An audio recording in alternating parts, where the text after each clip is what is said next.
My name is April Barrett, and I was 32 years old when my parents sold my apartment without my permission. 3 weeks before my sister Megan's wedding, I got a phone call that shattered everything I thought I knew about my family.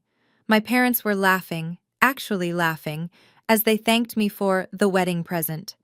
They had forged my signature, sold the apartment I'd spent 8 years saving for, and used the money to fund Megan's $100,000 dream wedding.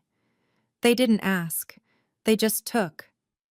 But that wasn't even the worst part. The worst part was finding out my sister had been taking credit for something I'd been doing for 4 years. Before I tell you what happened next, please take a moment to like and subscribe, but only if you genuinely enjoy this story. Let me know in the comments where you're watching from and what time it is there. But to understand why this moment broke something in me, I need to take you back to the beginning. In our family, Megan was the sun. I was just expected to orbit. Growing up in the Barrett household meant understanding your place early. Megan was the baby. 4 years younger, impossibly charming, and the center of every room she entered. My parents didn't play favorites. They simply had different expectations. For Megan, the world was supposed to be soft. For me, it was supposed to build character. When we were kids, both of us wanted to learn piano.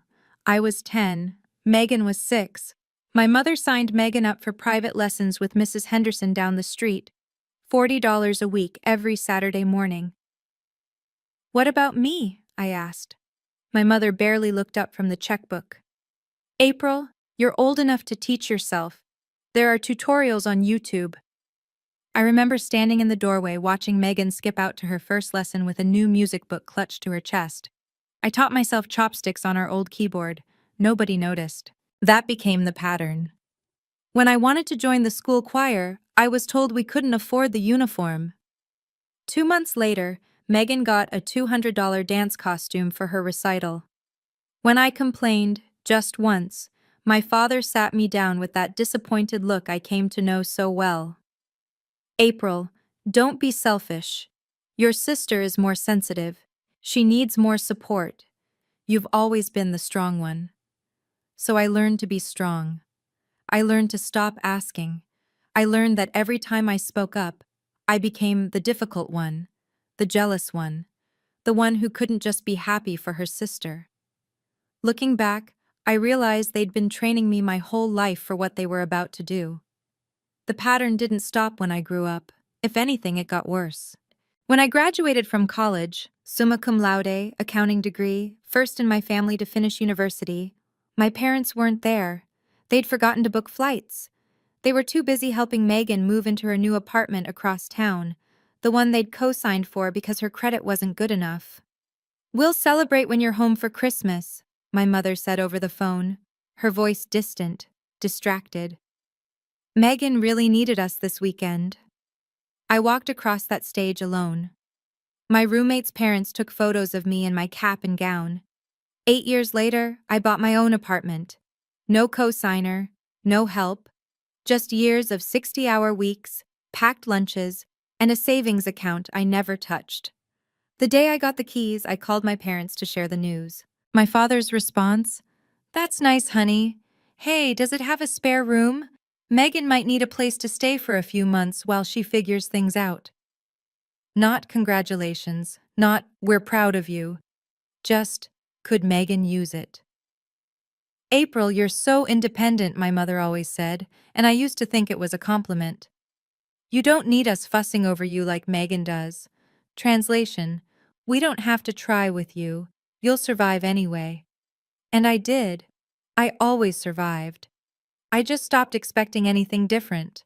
When my parents asked to keep my apartment documents safe in their lockbox, I handed them over without a second thought. They were my parents. I trusted them. That trust would cost me more than I could have imagined. 3 years before the wedding, my parents made a terrible mistake. My father had always fancied himself a businessman. When his college buddy pitched a can't-miss real estate development in Arizona, Dad invested everything. Their retirement savings, the equity they'd built in the house, every dollar they had. The project collapsed 6 months later. The developers vanished. My parents were left with a mortgage they couldn't pay and a foreclosure notice taped to their front door. I found out by accident. A letter from the bank arrived at my apartment. Wrong address on file. Past due. Final warning. I called the bank that afternoon and set up automatic payments from my account. $2,100 every month. I didn't tell anyone. I didn't want them to feel ashamed. I didn't want the awkward conversations, the promises to pay me back that would never materialize. I just handled it, like I always did. What I didn't know was that Megan had discovered my secret. A few months after I started paying, she borrowed my laptop to finish a work presentation. She must have seen the email confirmation from the bank, the payment receipt with my name, the amount, everything. And instead of thanking me, instead of telling our parents the truth, Megan told them she was the one paying the mortgage. "I've been helping out," she apparently told them. "From my PR salary, it's the least I can do." My parents were moved to tears. Their baby girl, so selfless, so mature. They told everyone at church. They bragged to the neighbors. Meanwhile, I kept sending $2,000 every month, watching the money leave my account, never knowing someone else was taking the credit. I didn't know it then, but someone else was taking credit for every dollar I sent. Then Megan got engaged, and everything changed. Brandon Whitmore was everything my parents had ever dreamed of for their daughter.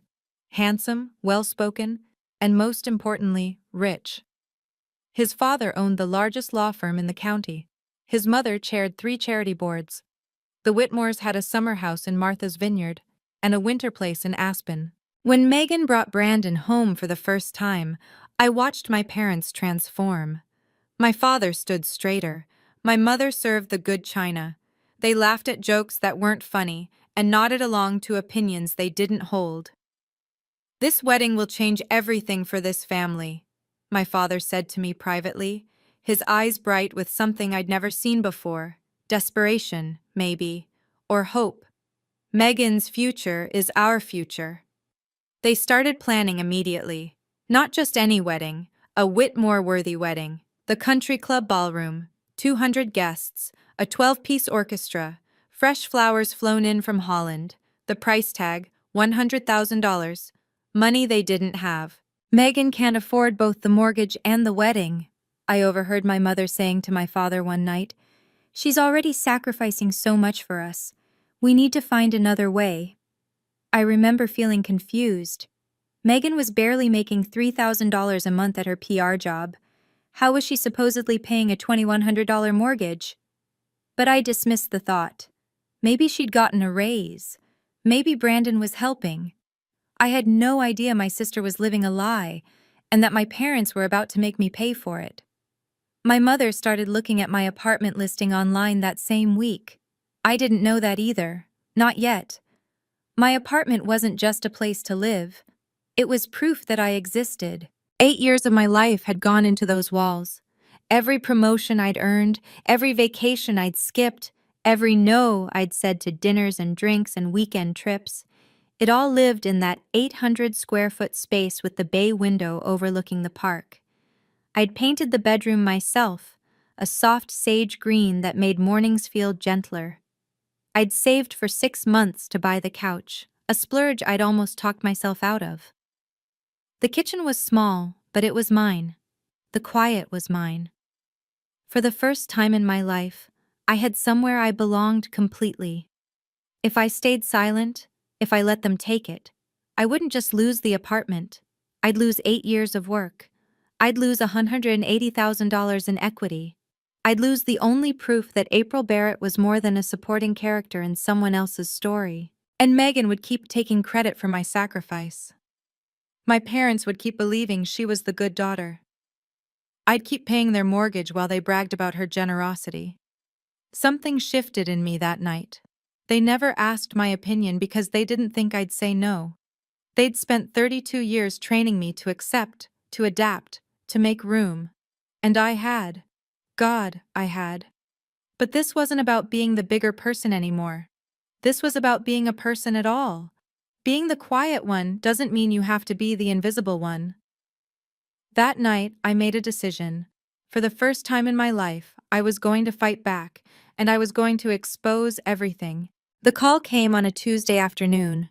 I was at my desk, reviewing quarterly reports, when my mother's name flashed on my phone. "Honey!" She was laughing. I could hear my father in the background, chuckling along.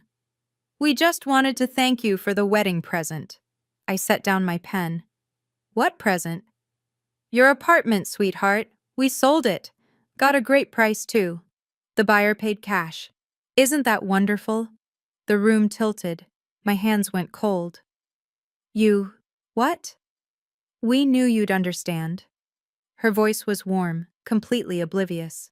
"You've always been so generous. And Megan's wedding is going to be just beautiful now. The florist alone..." "I didn't agree to this." A pause. My father's voice came through, patronizing and firm. "April, don't be dramatic. It's just an apartment. It's my apartment. We're family." My mother again, that patient tone she used when explaining something obvious to a slow child. "What's yours is ours. That's how family works. Besides, you'll find another place. You're so capable." Capable. The word they used when they meant disposable. My throat was closing. "How did you even—" "I didn't sign anything." Silence. Then my father cleared his throat. "We handled the paperwork. You'd given us the documents years ago, remember? We just facilitated things." Facilitated. They'd forged my signature. They'd committed fraud, and they were laughing about it. "The closing is next week," my mother added brightly. "We really appreciate you, honey. We always knew we could count on you." I hung up without saying goodbye. They were still laughing when the line went dead. They had no idea what they'd just done. But I was about to find out exactly how deep this went. Claire Donovan had been my best friend since our first week of college. She was also one of the sharpest real estate attorneys in the city. "They did what?" Her voice went flat when I told her. "Sold my apartment. Forged my signature. They think it's done. Give me an hour." 47 minutes later, Claire called back. "The transaction isn't finalized. They signed a purchase agreement, but the closing hasn't happened yet. The title company flagged some inconsistencies with the signature. It doesn't match your records on file." Relief flooded through me, followed immediately by rage. "So it's not legal?" "It's fraud, April. You could press charges." I sat with that for a moment. Criminal charges. Against my own parents. "There's something else I need to understand," Claire said carefully. "I've been trying to piece together your family's finances. Your mom mentioned to someone at the grocery store that Megan's been paying their mortgage for years. She was bragging about it." My blood turned to ice. "What did you say?"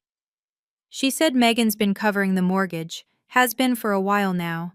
Called her the selfless one." My hands started to shake. "That's not possible. I've been paying that mortgage for 4 years. Every statement comes from my account. Every receipt has my name." A long pause. "April, are you sure?"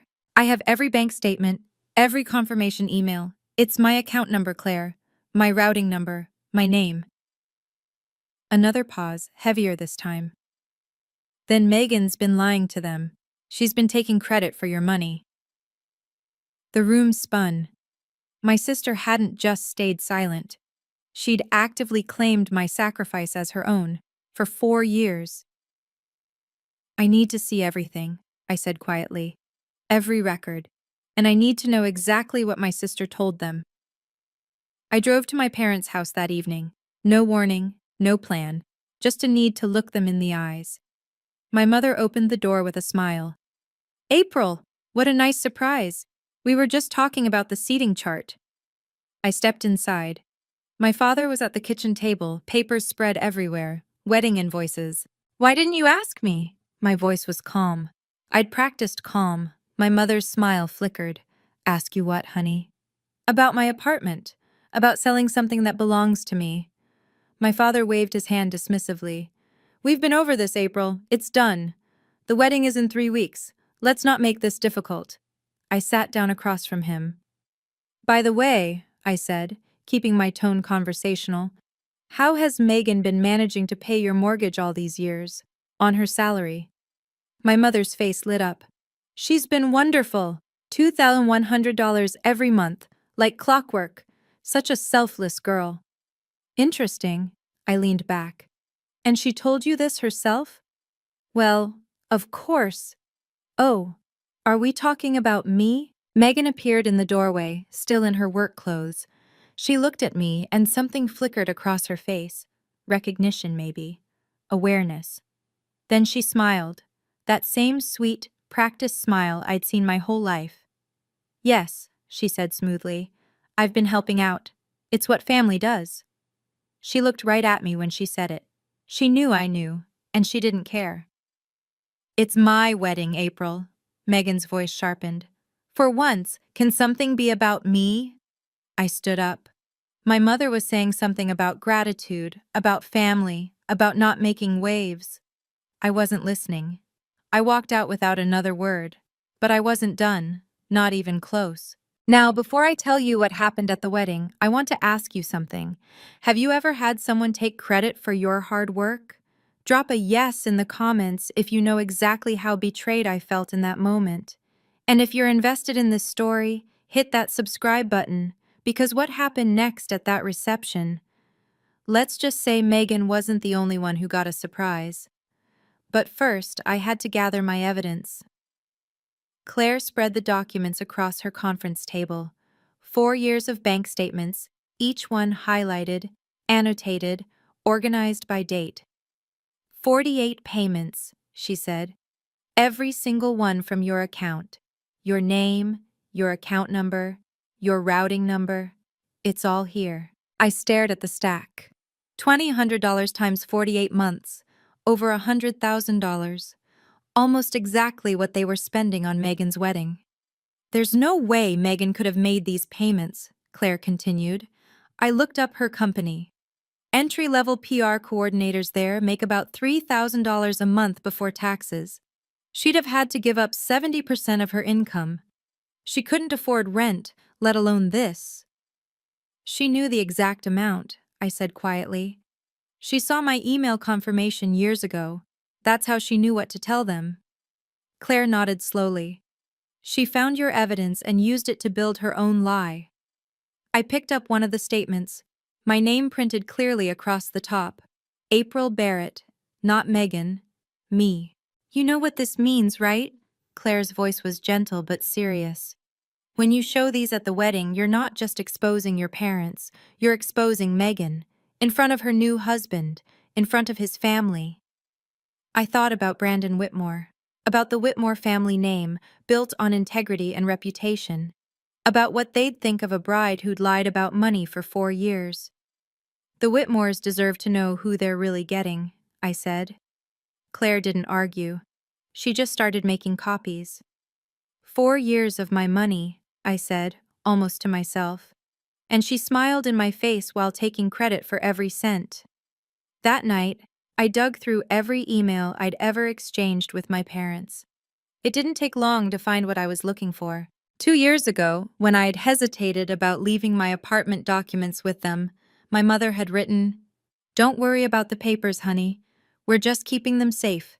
You know we'd never do anything without asking." A month later, my father, "We would never touch your property without your permission. It's just for safekeeping. Trust us." Trust us. I printed both emails. Then Claire sent me something that made my stomach drop. "I got added to your family group chat years ago," she texted. "Back when I helped your mom with her will. They forgot to remove me. I've been muted, but I can still see everything." She forwarded a screenshot. The message was from Megan, dated 3 weeks earlier, right after my parents decided to sell my apartment. "Don't worry about April's apartment. She won't make a fuss. She never does." I read it 3 times. Then a fourth. "She won't make a fuss. She never does." My own sister. She wasn't just complicit, she'd reassured them. She'd told them I'd roll over. She'd counted on my silence the way you count on the sun rising. My own sister, I said out loud, alone in my apartment. She knew exactly what she was doing. I printed the screenshot, added it to the folder. She didn't just stay silent. She told them I wouldn't fight back. She counted on my silence. And maybe once, she would have been right. But that was before I understood what I was dealing with. That was before I decided to stop being easy. You have 3 options, Claire said, sliding a legal pad across the table. 1. We go to the police now. Forgery is a felony. Your parents could face real charges. I thought about my father in handcuffs, my mother crying in a courtroom. What else? 2. Wait until after the wedding. Handle it quietly. But by then, Megan will be married into the Whitmore family. They'll protect her. They'll spin the narrative. You'll be the bitter older sister who tried to ruin everything out of jealousy. And 3? Claire met my eyes. Confront them at the wedding. Publicly. Before the marriage is finalized. The idea should have horrified me. Causing a scene at my sister's wedding. Humiliating my parents in front of 200 people. Everything I'd been trained to avoid. But something had shifted. If I do this after the wedding, they'll spin it, I said slowly. They'll say I'm jealous, bitter. They'll make me the villain. And Megan will be safely married, protected, set for life. The Whitmores deserve to know who they're really getting. The words felt heavy and true. Brandon deserves to know. That evening, I called Mr. Peterson, the buyer who'd put an offer on my apartment. I explained the situation, the forged signature, the fraud, the fact that I'd never consented to any sale. He was silent for a long moment. Then, I'll call my lawyer. 2 days later, he withdrew from the sale entirely. The deposit was returned. The transaction was void. My parents didn't know yet. They were still planning the wedding of the century with money that wasn't coming. The wedding was in 10 days, and I had just set something in motion that would expose everything. I'm not trying to destroy them, I told Claire, but they need to face what they did. All of them. The morning of the wedding, I woke up in my apartment. My apartment, still mine, still standing, still the only place in the world that belonged completely to me. Sunlight filtered through the bay window, casting long shadows across the bedroom floor. Somewhere across town, Megan was probably having her hair done, surrounded by bridesmaids and champagne and the promise of a perfect day. My phone buzzed, a text from Claire. Everything is ready, good luck. I showered slowly, made coffee, took my time. On my bed lay the bridesmaid dress Megan had chosen for me, a shade of pink that washed out my complexion, deliberately unflattering. She'd picked it herself, insisting it was perfect for the wedding aesthetic. I suspected she just wanted to make sure no one looked at me. Beside the dress sat a manila folder. Inside, 48 months of bank statements, the original deed to my apartment, the canceled sale contract, printed emails from my parents promising to keep my documents safe, and a screenshot of Megan telling them I wouldn't make a fuss. I looked at myself in the mirror. The pink dress looked exactly as bad as I'd expected. But that wasn't what mattered today. I picked up the folder, slid it into my purse, checked my reflection one more time. The woman in the mirror looked calm, resolved, not angry. That surprised me, not even nervous, just ready. They expected me to smile, toast, and play my part. They had no idea I'd rewritten the script. I grabbed my keys and headed for the door. The Whitmore's country club was 40 minutes away. The ceremony started at 2, and I had a speech to make. The Ridgemont Country Club had been transformed into a wedding fantasy. White roses cascaded from every surface. A 12-piece orchestra played Pachelbel as guests found their seats. Crystal chandeliers caught the afternoon light and scattered it into rainbows across the marble floor. 200 guests. 200 witnesses to the Barrett family's greatest performance. I stood near the back, watching my parents work the room. My father shook hands with the confidence of a man who hadn't committed fraud 3 weeks earlier. My mother floated from group to group, her dress new, her jewelry borrowed from someone with better taste. Both our daughters are so selfless, I heard her telling Mrs. Whitmore. We're truly blessed. Mrs. Whitmore smiled politely. Mr. Whitmore Sr., a silver-haired man with the commanding presence of someone who'd built an empire on handshakes and integrity, nodded along. Megan has been supporting us financially for years, my mother continued, her voice carrying across the crowd.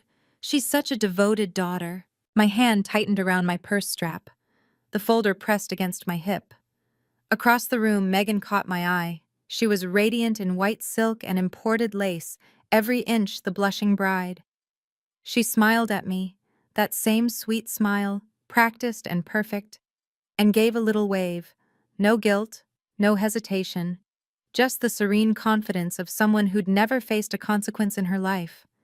She expected me to wave back, to smile, to play my part. I watched my parents telling another guest that my apartment was a generous gift from our oldest, taking credit for my sacrifice. Again. The ceremony was beautiful. The vows were touching. Megan cried at all the right moments, and I waited. The reception began at 6. 200 guests settled into their seats around tables draped in white linen and adorned with centerpieces that had probably cost more than my monthly salary. I sat at the family table, the folder resting in my lap beneath the tablecloth. My parents beamed. Megan glowed. Brandon held his new wife's hand and looked at her like she was made of starlight. Then my father stood up, champagne glass in hand, and the room fell silent.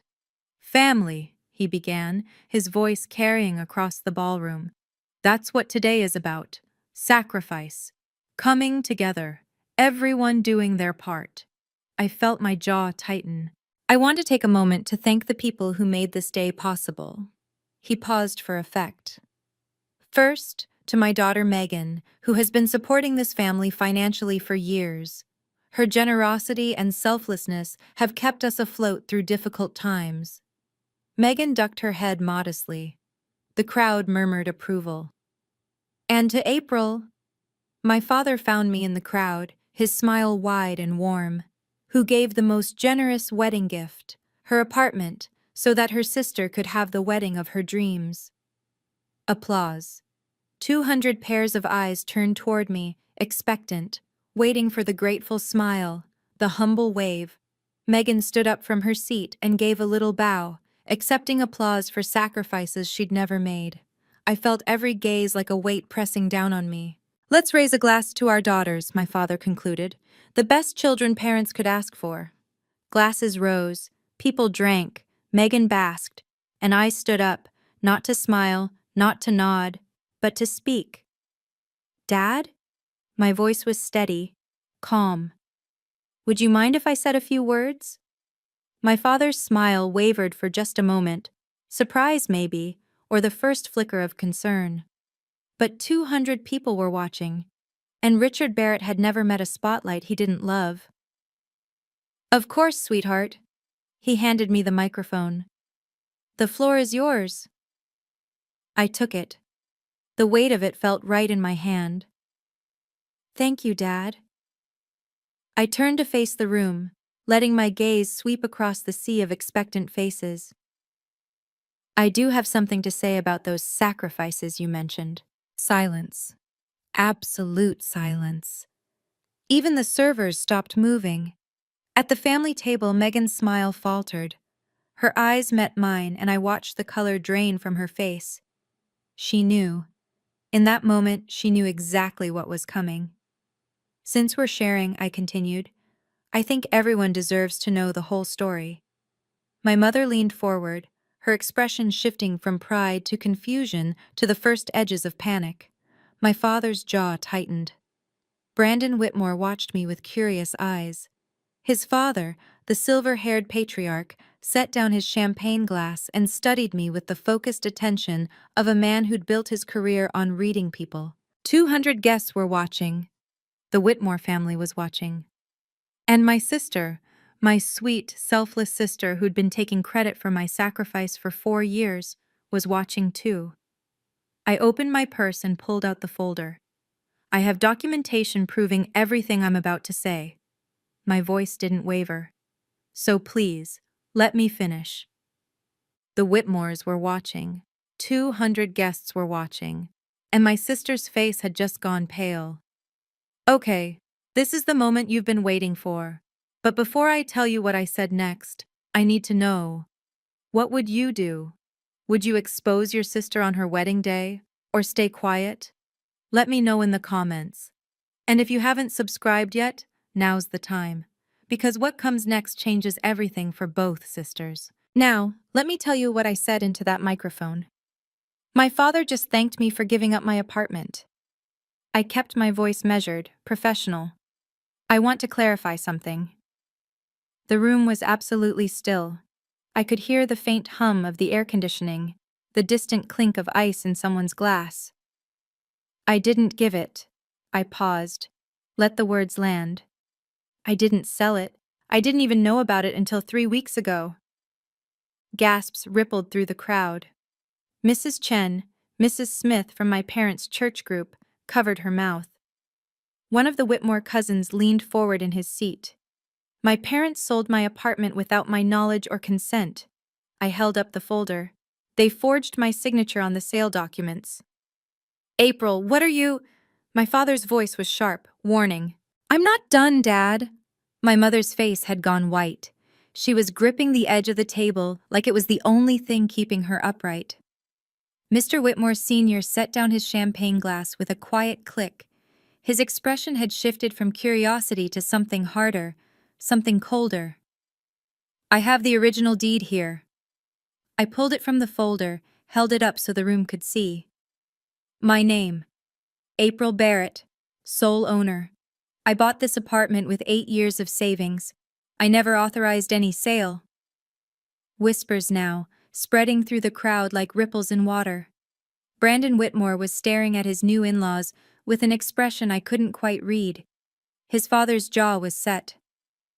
I have documentation proving everything I'm about to say, I repeated, so please let me finish. My mother opened her mouth to explain, to deflect, to somehow spin this, but no words came out. I wasn't done, not even close. The good news, for me, is that the sale was never legal. I pulled another document from the folder. A sale without the owner's genuine signature is void. That's basic property law.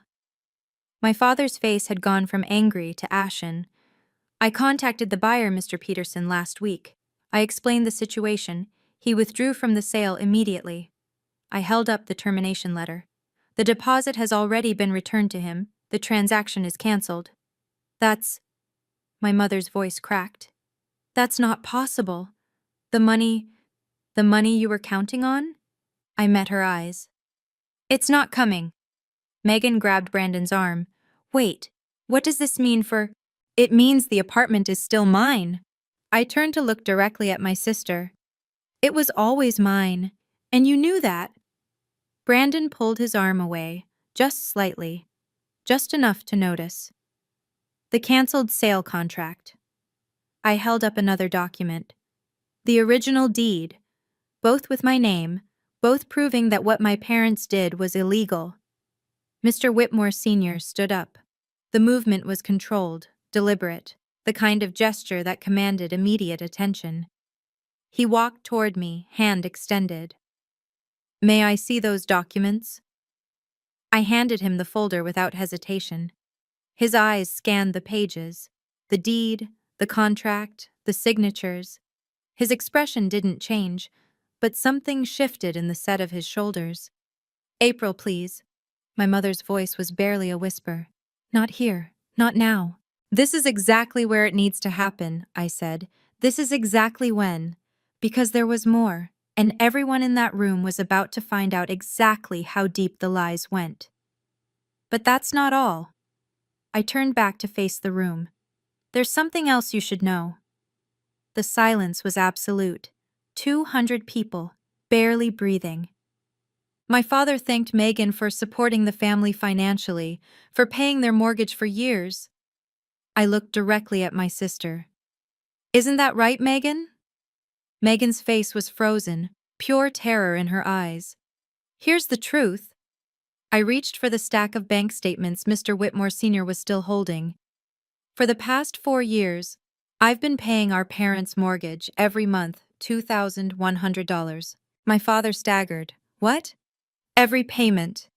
I held up the statements. From my account, with my name, for 4 years. The documents passed from hand to hand. April Barrett printed across the top of every page, account numbers, routing numbers, 48 consecutive payments. I turned to face my sister directly. You saw my email confirmation years ago, Megan. You knew it was me, and you told them it was you. Megan's voice cracked. I can explain.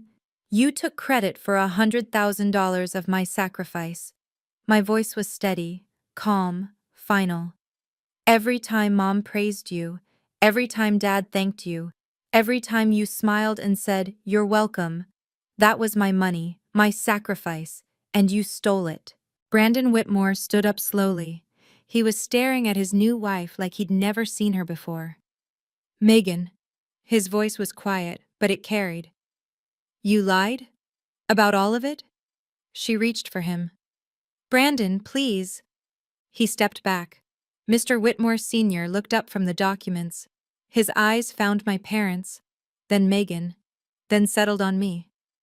I didn't tell anyone because I didn't want you to feel ashamed, I said. But Megan? She took credit for my sacrifice, for 4 years. I want to be clear. I lowered my voice slightly.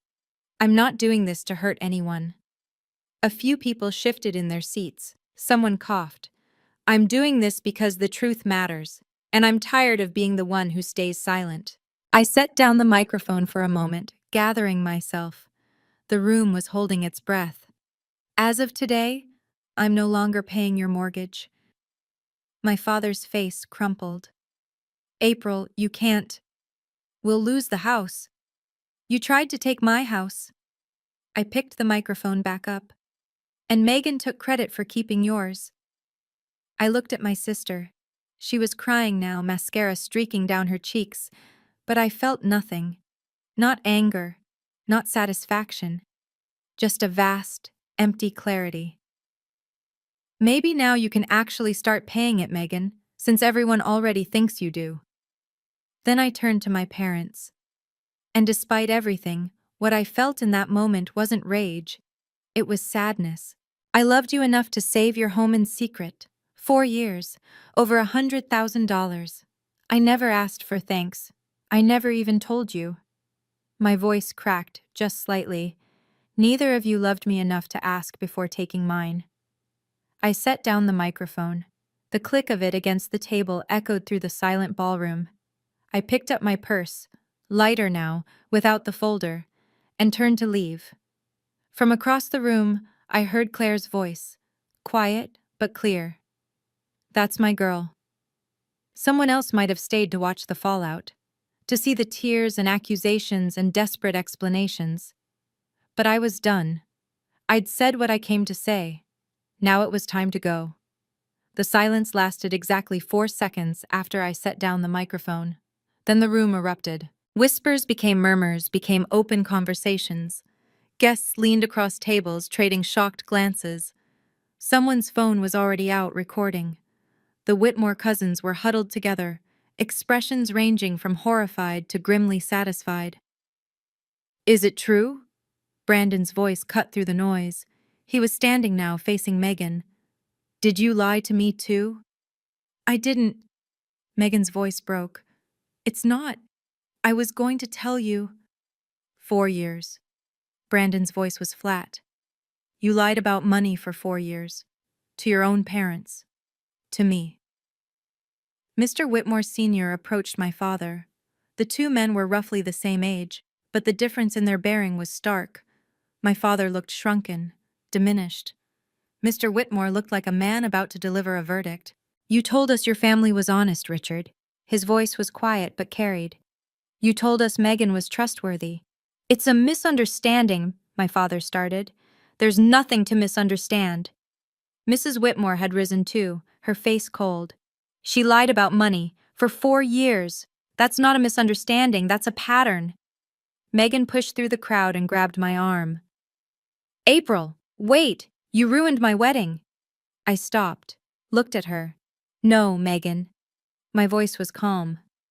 You ruined it yourself, the day you decided to lie. I watched her face crumble, not with remorse, but with the shocked disbelief of someone who'd never been told no in her life. Behind us, guests were starting to gather their things. Brandon was walking toward the exit, not following Megan, going the other direction entirely. I turned and kept walking. Megan caught up to me in the hallway, heels clicking frantically on the marble floor. "How could you do this to me?" She was crying, really crying now, her makeup ruined, her voice raw. "On my wedding day?" I stopped, turned to face her. "You knew what you were doing every single day for 4 years. I was trying to help. Every time Mom praised you." I cut her off, voice steady. "Every time Dad thanked you. You smiled and said, 'You're welcome.'" I was going to tell them. "That wasn't a mistake, Megan. That was a choice. Over and over. Every month for 4 years, you had a chance to tell the truth. You didn't." My mother appeared behind Megan, breathless. "April, please. We can talk about this. We should have talked 4 years ago." I met her eyes. "Or 3 weeks ago, when you decided to sell my home without asking. Now it's too late." My mother's face crumpled. For a moment, just a moment, I felt something stir. Guilt, maybe, or the old habit of making things easier for everyone else. Then I remembered the phone call, the laughter, the assumption that I would simply accept. "Goodbye, Mom." I walked through the country club's grand entrance, past the valets and the confused guests filtering out behind me. The evening air was cool against my skin. Claire was waiting by her car. "How do you feel?" she asked quietly. I thought about it, really thought. Like I just told the truth for the first time in my life. I took a deep breath of the autumn air. And it didn't kill me. She opened the passenger door for me. "Let's get out of here." We ended up at a cafe 3 miles from the country club, far enough that we wouldn't run into any straggling wedding guests, close enough that my hands had stopped shaking by the time we arrived. Claire ordered us both coffee. Black, no sugar, the kind of coffee you drink when you need to stay sharp. "You could press charges," she said, stirring her cup. "Forgery is a felony in this state. Your parents could face real consequences." I wrapped my hands around my mug, feeling its warmth. "I know. The evidence is solid. The bank statements, the forged signature, the emails where they promised to keep your documents safe. Any prosecutor would love this case." I watched the steam rise from my coffee. Outside, the sun was setting, painting the sky in shades of orange and pink. "No." The word came out more certain than I expected. "I don't want them in prison. I just wanted them to face what they did." Claire nodded slowly. "And Megan?" "That's between her and Brandon now." I took a sip. The coffee was bitter, but I didn't mind. "And between her and her conscience, if she has one." My phone buzzed, then buzzed again. And again. I pulled it out. 23 missed calls from Mom, 15 from Dad, 8 from Megan. A dozen text messages, each more frantic than the last. I turned the phone to silent and set it face down on the table. "I'm done being the one who always picks up when they call," I said. Claire raised her coffee cup. "To new beginnings." I clinked my mug against hers. "To new beginnings." 3 days after the wedding, the fallout was still spreading. I heard most of it secondhand, from Claire, from old college friends, from the cousin who'd always secretly been on my side. The Barrett family's carefully constructed image was crumbling faster than anyone could have predicted. Brandon had moved out of Megan's apartment the night of the wedding. He'd gone straight to his parents' house and hadn't left since. Word was the Whitmore's lawyers were already drawing up annulment papers. "Marriage based on misrepresentation," my cousin texted. "That's the legal term they're using." Megan's PR company had put her on indefinite leave. Image concerns, apparently. A PR professional who'd lied about money for 4 years wasn't exactly a good look for a firm that specialized in reputation management. The church community was buzzing. Mrs. Smith, the one who'd witnessed my father's toast, had apparently told half the congregation before the weekend was over. My parents hadn't shown their faces at Sunday service. My phone kept lighting up with messages, some from people I barely knew. I always knew something was off. Your mom used to brag about Megan all the time. Never mentioned you. I saw a video from the wedding on Facebook. You're iconic. A text from my grandmother came through late that evening. I'm proud of you, April. I always suspected Megan was hiding something. Your grandfather would have been proud too. I sat in my apartment, still mine, still standing, and watched the city lights flicker on outside my window. I didn't feel triumphant. I didn't feel vengeful. I just felt quiet. For the first time in a long time, the quiet felt like peace. 2 weeks later, my father called. I almost didn't answer. But something, curiosity maybe, or the last vestiges of the daughter I used to be, made me pick up. April. His voice sounded different, older, smaller. We got a letter from the bank. I said nothing. They're giving us 90 days. After that, he trailed off. Have you asked Megan? I kept my voice neutral. She's been telling you she pays it for years. Maybe she can help now. A long silence. When he spoke again, his voice cracked. She can't. She never could. We know that now. I know, Dad. I've always known. Another pause, heavier this time. Why didn't you tell us it was you? The question hung in the air. I'd asked myself the same thing those first few months. Why hadn't I demanded credit? Why had I let them believe their golden child was saving them? Would it have mattered? I asked finally. Would you have treated me any differently? Or would Megan still have been your favorite? He had no answer. We both knew the truth. I'm not paying any more, Dad. I can't save you from this. April, please. You need to figure this out as a family. I took a breath. But I'm not part of that family anymore. Not the way I was before. I hung up before he could respond. The call log showed 17 missed calls from my mother, 4 more from Megan. I didn't return any of them.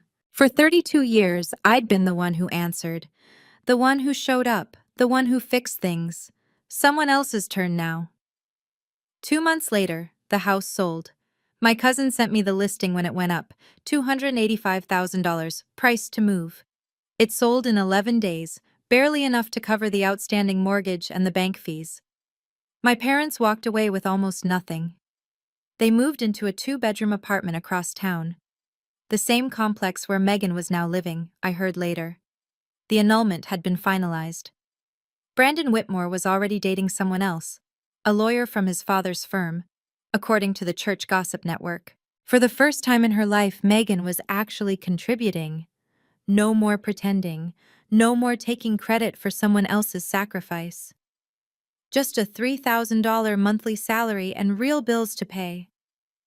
I didn't reach out. I didn't gloat. I just lived my life.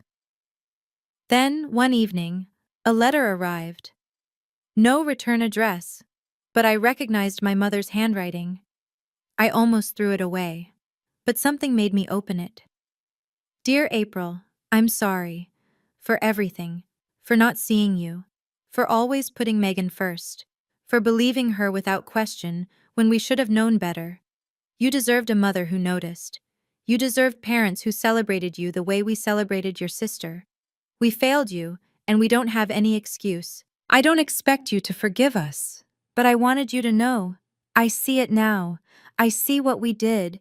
I see what you gave us all those years, and how we never once said thank you. Your father is too proud to write this, but I'm not. You deserved better. Mom. I read it twice, then set it on my kitchen counter. It's a start, I said to no one. But words are cheap. Actions take time. 6 months after the wedding, I sat in my apartment watching the sunset through my bay window. The same apartment. Still mine. But somehow, everything about it felt different now. I'd repainted the bedroom a deeper shade of green, bought new curtains, replaced the old couch with something I'd actually picked out myself, not just settled for. The space felt lighter somehow, like it could finally breathe. Claire came over for dinner every Thursday now. We'd cook something ambitious, drink wine, and talk about everything except my family. "You look different," she said one evening, studying me across the table. "Lighter." "I stopped carrying people who would never carry me." She raised her glass. I raised mine. Work was better too. The promotion I'd been chasing for 2 years finally came through. The extra $800 a month, money that used to disappear into my parents' mortgage, stayed in my account now. I'd started a travel fund, booked a trip to Portugal for the spring. 32 years of saving everything for everyone else. 32 years of being the backup plan, the safety net, the reliable one who never asked for anything. Now finally, I was learning to spend something on myself. My phone buzzed, a text from a number I hadn't blocked. "Megan, I'm sorry for everything. Can we talk?" I stared at it for a long moment. A year ago, 6 months ago even, I would have answered immediately, would have smoothed things over, made peace. But I wasn't that person anymore. I set the phone down, took another sip of wine, watched the last rays of sunlight fade from the sky. Maybe someday, but not today. You might be wondering if I'll ever forgive them. Honestly, I don't know yet. What I do know is that forgiveness isn't the same as letting people walk over you. It's not about pretending something didn't happen. It's not about making yourself small again so everyone else can feel comfortable. Being the quiet one, the peacekeeper, the one who always gives, that's not a virtue if it comes at the cost of your self-respect. I learned that the hard way, over 32 years of being taken for granted. I used to think my silence made me the bigger person. Turns out, it just made me invisible. I spent 32 years being easy. Easy to ignore, easy to take from, easy to overlook, easy to lie to. I'm done being easy. My phone buzzed again. Megan's text still glowing on the screen. "I'm sorry for everything. Can we talk?" I picked it up, read the message one more time. Then I typed back. "Actions, not words. Show me you've changed, then we'll talk." I hit send. Maybe she would. Maybe she wouldn't. Maybe my parents would find their way back to me someday, with more than just letters and apologies. Maybe they wouldn't. But that wasn't really the point anymore.